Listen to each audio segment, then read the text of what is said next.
खुलुमबाय लोगोफोर, जेरै मावदों बिदिनो फिथाइ माने एबार बिपिएलआ सरकार दानो हाला। मानोना बिसोर जोबोर गिदिर गिदिर गोरोन्थि मावदोंमोन, इलेक्शन खालामदोंमोन, सोरखौबा बिदिनो बर'फोरखौ खालामदोंमोन। आरो नैबे साख्रिनि स्केम, जाय बे साख्रिनि स्केम दाबो कर्टआव सोलिगासिनो दङ, बेबो सोलिदोंमोन। दा बेखौ नोजोर होनानै इयुथफोरा, जों बायदि मानसिफोरा जांख्रिखांदों आरो बिपिएलखौ नागारदों। दा बिपिएलआ हारसिं सरकार दागोन होननानै आं बुंखादोंमोन। हारसिं नङाबाबो सोरजोंबा थाफानानै बिपिएलआ सरकार दागोन होननानै आं मैया भिडिअ होदोंमोन मोनायाव। नोंथांमोना चेक खालामना नायबानो जाबाय, नायाखैबाथाय।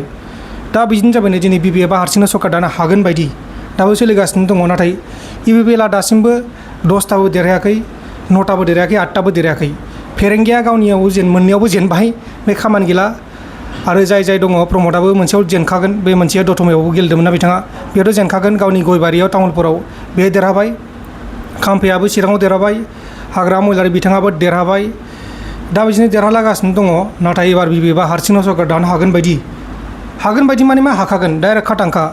मानोना जेरै मावदों बिदिनो फिथाइ, रायजोफोरनि फिथाइखौ मोनदों बिपिएल हानजाया। बिपिएल हानजानि मानसिफोरा गोबां गोरोन्थि खामानि मावदोंमोन।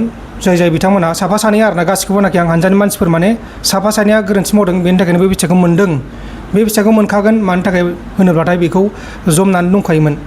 दा जियानो जा लोगोफोर, नोंथांमोना जायनो भट होदोंमोन, बे भटआ भेलुएबल जादों जायाखै, बिथांमोना देरहादों देरहायाखै, बे मोनसे नोंथांमोना कमेन्ट बक्सनि गेजेराव खोन्थाहरबानो जाबाय।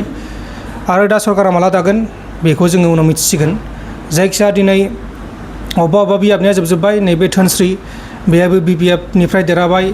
धोनस्रि समस्ति जायबा गहपुरनिफ्रायबो हाबदों, बेहाय बिपिएफनिफ्राय देरहाबाय। आरो रौतायाव बिपिएफनिफ्राय देरहाबाय। आरो सुक्लाय सेरफां, बेहायबो बिपिएफनिफ्राय देरहाबाय। मथनगुरि बिपिएफनिफ्राय देरहाबाय। सालबारि बिपिएफनिफ्राय देरहाबाय। आरो मुसलपुरनिजों आरो नैबे कख्लाबारिजों फैनो बाखि देबोरगाव हाग्रामायाव थांबाय बिथाङा। मुनमुन ब्रह्म बिथाङाबो फैबाय, देरहाबाय। आरो नै पानिराम ब्रह्म बिथाङाबो देरहाबाय। आरो जोंहा दङ जेम्स बसुमतारी आदा। आरो लोगोसे दङ जोंहा धीराज, बिथाङाबो देरहाबाय। आरो सालाखाथियाव जोंहा देरहासात, बिथाङाबो देरहाहां। फाइनाल राउन्ड जोबसिगोन। बिथाङाथ' आग बारना दंखायो, बिथाङा देरहाखागोन, बे जेबो डाउट गैया। आरो बिदिनो गोबां दंबावो देरहानो लागा सिगाङाव थांनाय। दा बिदिनो बे कख्लाबारि आरो नैबे मुसलपुर राकेश ब्रह्म, बिसोरनि राकेश ब्रह्मनि जायबा सिट मुसलपुर बिपिएलनिफ्राय, बियो मा जाखो बेखौ दा खबर मोनथ'वाखै। जायखिजाया माला खबर मोनगोन अब्ला नोंथांमोननो फोरमायनाय जागोन। दिनैथ' होला जा भिडिअ, जायखिजाया आं दिनै होदों जेरै मावदों बिदिनो फिथाइ। मानोना बिपिएलनिया गोबां बिदिनो मावना लादोंमोन आरो रायजोफोरनि मोजां मोनै खामानि मावना लादोंमोन, बेनिखायनो बे फिथाइखौ मोनबाय। थांनायनिसो खमसिन मोनदों। थांनायावबोथ' जेने तेने सरकार दादोंमोन बिजेपिजों एलायन्स जानानै। नाथाय एबाराव बेबो गैला। मानोना एलायन्सआबो गोरोबखाला आरो, मानोना बिदि देरहानो हाखायासै।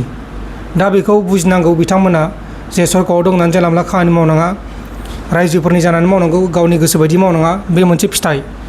अब्ला लोगोफोर बेखिनियानोमोन। बिपिएलआ हारसिं सरकार दागोन। गोजोन्थों।